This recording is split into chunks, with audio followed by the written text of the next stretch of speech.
bangsawan Jawa namanya priai. Ewa. Kalau bangsawan Melayu saya nggak tahu namanya. Perkenalkan, saya Ketua DPW FSPMI Kepri mengucap salam sebagai pembuka. Assalamualaikum warahmatullahi wabarakatuh. Waalaikumsalam warahmatullahi wabarakatuh. Sebelum masuk kemana-mana, kita pantun lagi. Budidaya ikan dalam kolam, kita hiasi tanaman di sekelilingnya. Wahai keluarga besar FSPMI Batam, kita menangkan nadi untuk Kota Batam yang lebih sejahtera. FSPMI, yes.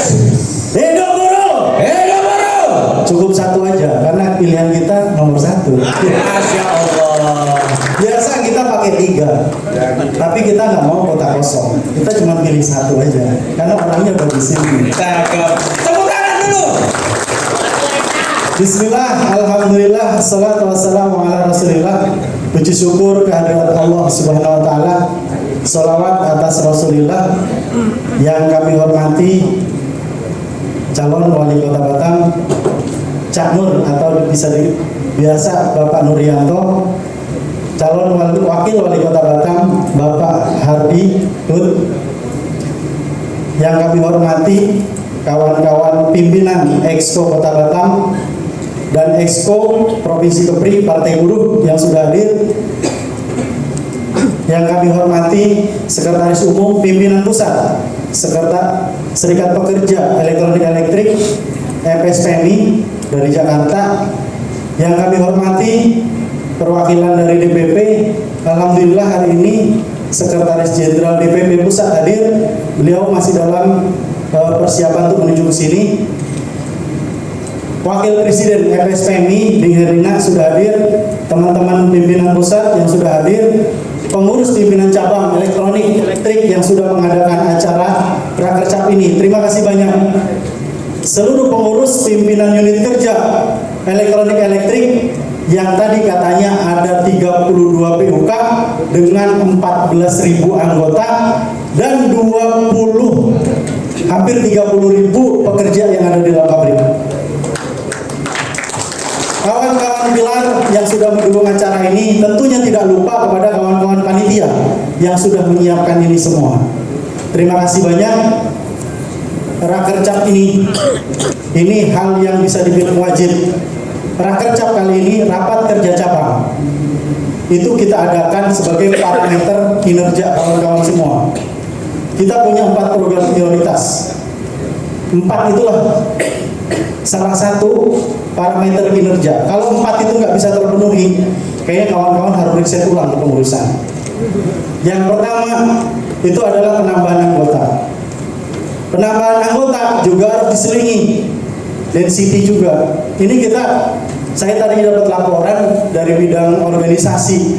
Kita ketambahan beberapa pabrik, tapi ternyata itu menurunkan density dari jumlah anggota kita.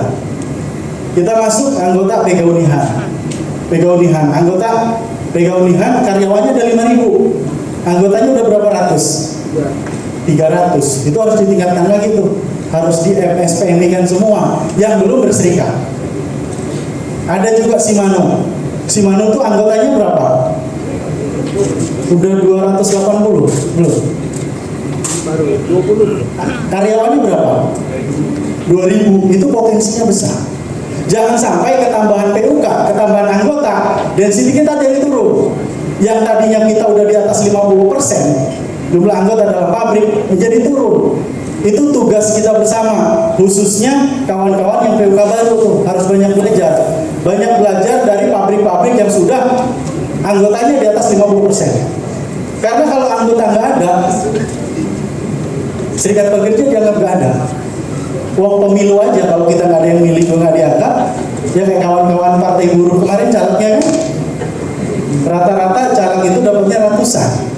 Karena modalnya juga cukup untuk ratusan itu. Harus belajar banyak dari ketua DPRD kita yang 2 periode. Gimana caranya dapat suara tapi uangnya nggak pakai? Itu harus belajar. Ini beliau ini Beliau berdua ini sudah banyak pengalaman di bidang politik. Bahkan kalau kita kenal Provinsi Kepulauan Kepri, itu kita tidak terlepas dari keluarga Gut, betul. Gitu. Makanya sudah saatnya. Anggota harus banyak. Kalau mau berbicara lebih banyak, anggota kita harus banyak. Dan FSPMI Kepri yang kita klaim anggotanya 18.000, itu harus kelihatan anggotanya. Jangan sampai begitu dikonversi dalam bentuk suara, anggota kita cuma 11.000. Yang 7.000-nya kemana? Padahal mereka punya suami, punya istri, punya anak. Itu harus kita pelajari lagi, berpolitik. Politik itu bukan hanya tentang jumlah, tapi tentang elektabilitas. Politiknya untuk memilih. Kalau nggak bisa dipilih, berarti kita harus konsep ulang cara berpolitik kita. Mungkin terlalu idealis. Kalau partai kecil mah nggak usah idealis, pragmatis, realistis sedikit lah. Itu PR kita ke depan. Karena organisasi biasanya ujungnya kan untuk elektabilitas. Karena kepentingan kita itu sudah menjadi kepentingan politik. Upah juga politik. Tidak lepas dari itu. Yang kedua, kita harus ada penguatan advokasi. Makanya laporan kita itu intinya 4 aja. Anggota nambah berapa, advokasinya gimana, PKB juga harus bagus. PKB-nya harus dilepasin lah dari Undang-Undang Cipta Kerja, harus lebih tinggi. Ibaratnya Undang-Undang Cipta Kerja itu kan batas pengaman, sama kayak UMK. Kalau kita hanya berpatokan sama UMK, kita belum sejahtera. Begitu juga Cipta Kerja.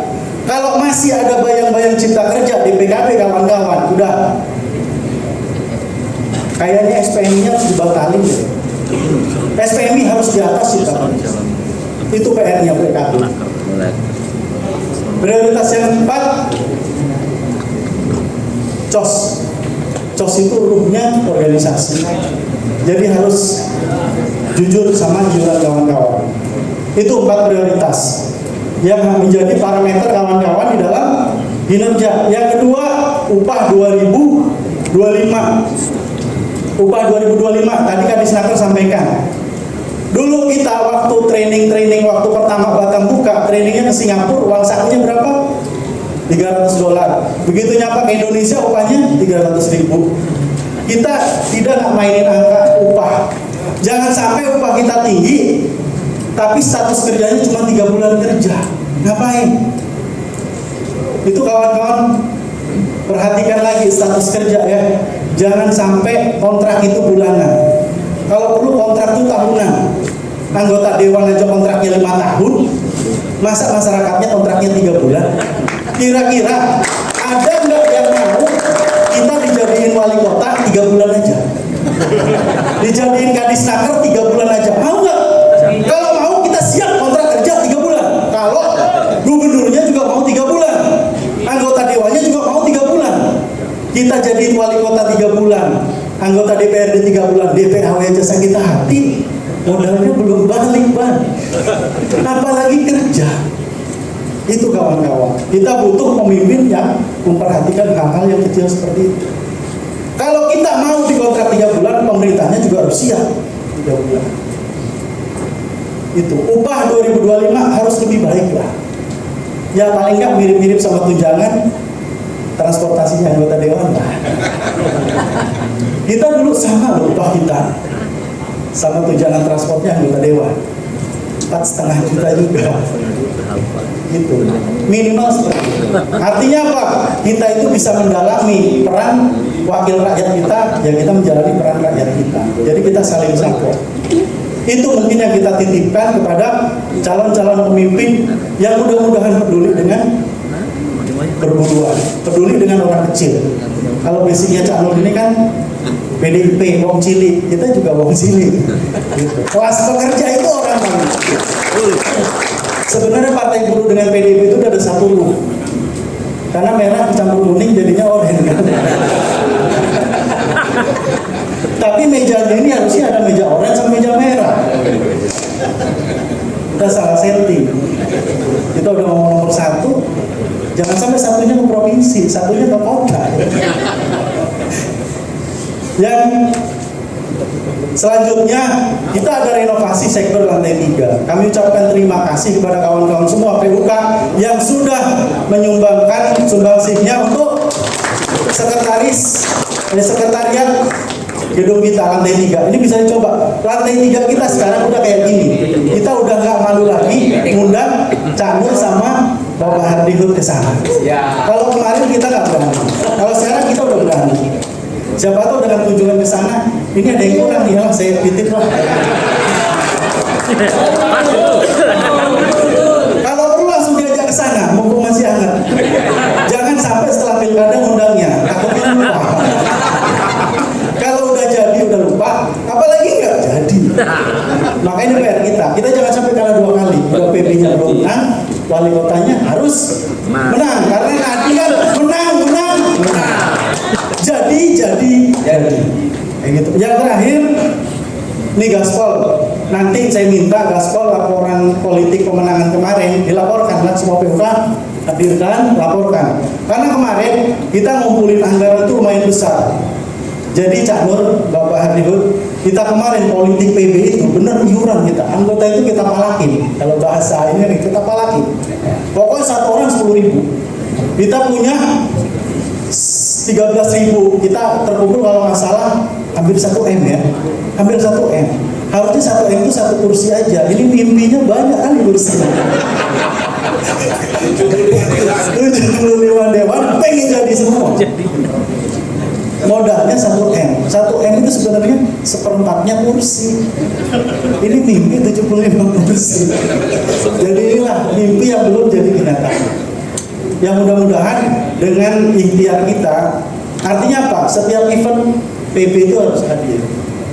Pilkada partai buruh ada, pemilu partai buruh ada. Itu yang harus konsistensi organisasi. Kita harus banyak belajar dari politisi-politisi senior, karena mereka sudah testimoni. Kita baru retorika, baru banyak rekreasi sih kita, kampanye di pantai. Oke, terima kasih banyak. Kami atas nama Dewan Pimpinan Wilayah mengucapkan terima kasih kawan-kawan sudah melakukan prakerja, kawan-kawan Partai Buruh juga sudah menjalankan tugasnya, berkolaborasi dengan siapapun. Artinya platform Partai Buruh tidak dilanggar. Calon yang sesuai dengan platform Partai Buruh. Sebelum kita tutup, kita pantun lagi ya. Jalan-jalan ke Tanah Abang. Jangan lupa beli kemeja. Selamat menjalankan rapat kerja cabang. Berjuang bersama untuk kemenangan kelas pekerja. Sebenarnya ada satu pantun lagi. Cuman untuk DPP-nya belum hadir sekjen. Terima kasih banyak.